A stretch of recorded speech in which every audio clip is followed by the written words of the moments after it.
बहू अब तो 2 महीने हो गए हैं, मैं सोच रही हूँ कि तुम्हारे पापा जी के पास चली जाऊँ, क्या तुम पूरा काम कर सकोगी? बिमला देवी ने रमा से पूछा। रमा कुछ कहती उससे पहले ही बिमला देवी की जेठानी कमला देवी ने, जो साथ के घर में ही रहती है, कहा, अरे इसे क्या हुआ है? भली चंगी तो है, ना बच्चा होने में दर्द हुआ, ना कोई तकलीफ हुई। पेट कटवा के बच्चा लेकर चली आई है हॉस्पिटल से, इसे क्या प्रॉब्लम होगी? बिमला तुम तो जाओ देवर जी के पास आराम से अपना काम धंधा देखो। भाभी रमा का सिजेरियन ऑपरेशन हुआ है, इसी वजह से मैं पूछ रही हूँ। बिमला देवी ने अपनी जेठानी से कहा, ये सब तो नए जमाने के चौचले हैं, हम तो 1.25 महीने के बाद पूरा काम करने लग जाते थे। वैसे भी रमा बहू को नॉर्मल डिलीवरी वाला दर्द भी नहीं हुआ, इसने बच्चा जनने में कोई दर्द नहीं झेला, इसको क्या प्रॉब्लम है? सीधा सीधा कहूँ तो इसने अपनी सहूलियत देखी और ऑपरेशन करवा लिया ताकि दर्द न सहना पड़े। अभी तक अपना काम नहीं कर पा रही है क्योंकि तुम यहाँ हो और सभी काम कर देती हो। हम तो अपना बच्चा भी खुद संभालते थे और घर का भी पूरा काम करते थे। रमा चुपचाप बैठी थी, लेकिन बिमला से रहा नहीं गया। वे बोली, भाभी नॉर्मल डिलीवरी में उसी वक्त दर्द होता है और 3 दिन में घर भी भेज देते हैं।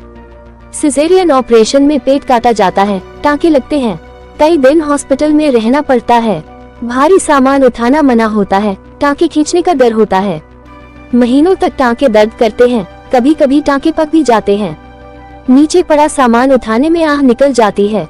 और भाभी आप जो ये समझ रही हैं कि दर्द ना सहना पड़े इसलिए रमा सिजेरियन करवा कर आई है, तो आपको याद दिला दूं कि बच्चे के गले में गर्भनाल का फंदा बन गया था।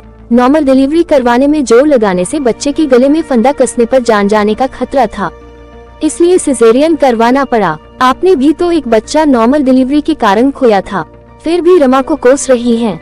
कम से कम आजकल सिजेरियन करवाने से डिलीवरी के समय अगर कॉम्प्लिकेशन हो जाए तो बच्चे को बचाया जा सकता है।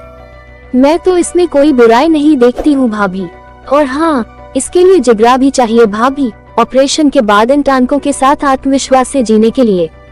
कहते कहते बिमला देवी हौंफ गई। फिर रमा के पास जाकर उन्होंने उसकी साड़ी का पल्लू हटाकर कमला देवी को उसके टांके दिखाए।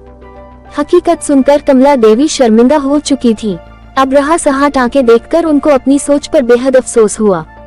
झट से हाथ जोड़कर रमा से कहने लगी, बहू मुझे माफ कर दे, मैं बिना जाने इतने दिनों से तुझे सुनाए जा रही थी। रमा ने उनके हाथ पकड़कर अपने सिर पर रख लिए और बोली, ताया जी बड़े आशीर्वाद देते हुए अच्छे लगते हैं, हाथ जोड़ते हुए नहीं। बिमला देवी बोली, बहू मैं तभी जाऊंगी जब तुम कहोगी। रमा उनके गले लग गई। नई और पुरानी सोच का पुनर्मिलन हो चुका था।